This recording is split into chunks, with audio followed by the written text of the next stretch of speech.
Hello, Mr. Salavati. My name is Amandi Pabla. I will be analyzing The Sweater by Katharine Graham, as well as linking ideas, characters, and events from course material. The Sweater is a narrative poem that sets the mood as heartbreaking and empathetic. Graham was born in Hamilton, Ontario. Both her parents died when she was an undergrad at McMaster University, and this is why she turned to writing, as a way to grieve her parents' death. In the poem, it is evident that her parents' death inspired her to write this poem. The poem is about the relationship between a mother and her daughter.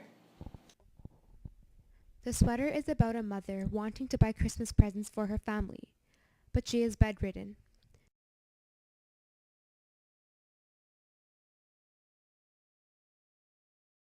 She convinces her nurse to drive her to the mall, but she cannot find the present for her daughter.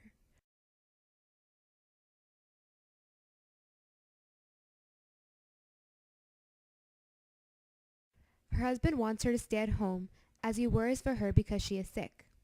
Without telling him, she goes to the store and finds a perfect knit sweater for her daughter. Unfortunately, she catches pneumonia and dies shortly after.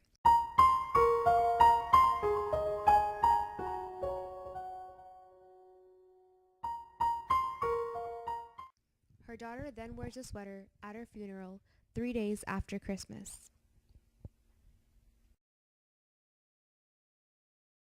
Love are the theme of this poem, and it can be seen in other literary texts that have been analyzed throughout the course.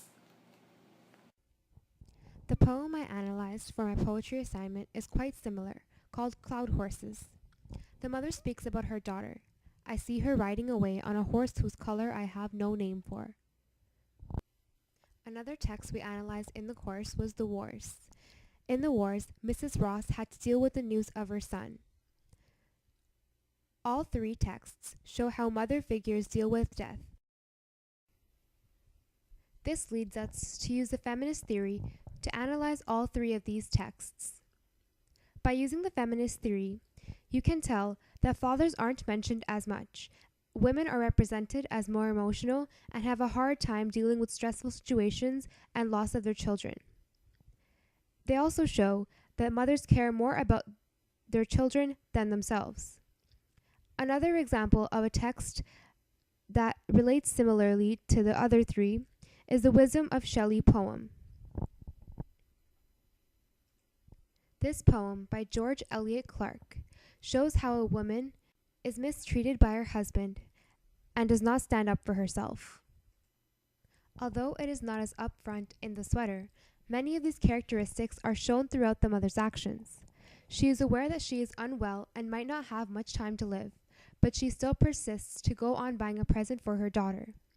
This can be seen when the author says, her nurse drives her to Buffalo to shop for gifts. Wrapped up in pillows and blankets from home, the struggle is worth it for the mother. This proves how mothers, in a variety of texts, are selfless and attached to their children. This can also be perceived as emotionally weak compared to men. Literary devices I found in the poem are repetition, imagery, personification, similes, enjambment, irony, and symbolism. Repetition can be seen throughout the poem as Christmas is mentioned 6 times. Christmas symbolizes joy and happiness, which is quite ironic as the poem is about death.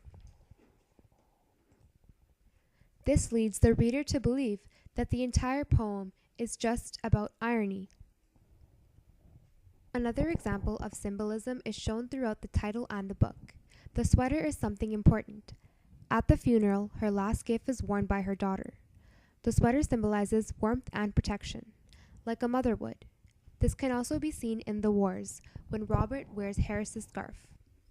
When he died, Robert took his gloves with the bitten fingers and the long blue scarf he'd wound around his neck.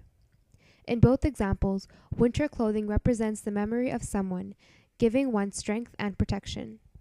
The last example of symbolism I found was how there were unnamed characters. The mother was referred to as the mother, the nurse as the nurse, etc. This kind of symbolism can also be seen in The Dragon by Catherine Gouvier. In the short story, the main character was also left unnamed, only known as a psychiatrist. In both these texts, the absence of names symbolizes how these characters can be anyone. It helps the reader feel more connected to the story. Moving on, another literary device I found in the poem was personification. In the first stanza, it says, "The stores are beginning their countdown to Christmas." This is a personification because stores cannot literally count down to Christmas. Only people can.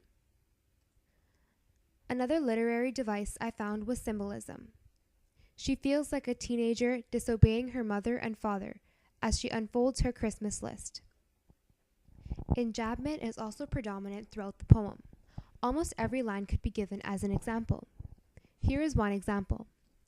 The next morning, he tells her to stop all Christmas shopping. She doesn't want him fussing over gifts just because she's the mother. The last example of a literary device I found was imagery. There was figurative imagery, such as similes I've also mentioned, and literal imagery, such as wrapped in pillows and blankets from home. All of these devices can be seen throughout various texts we studied during this course.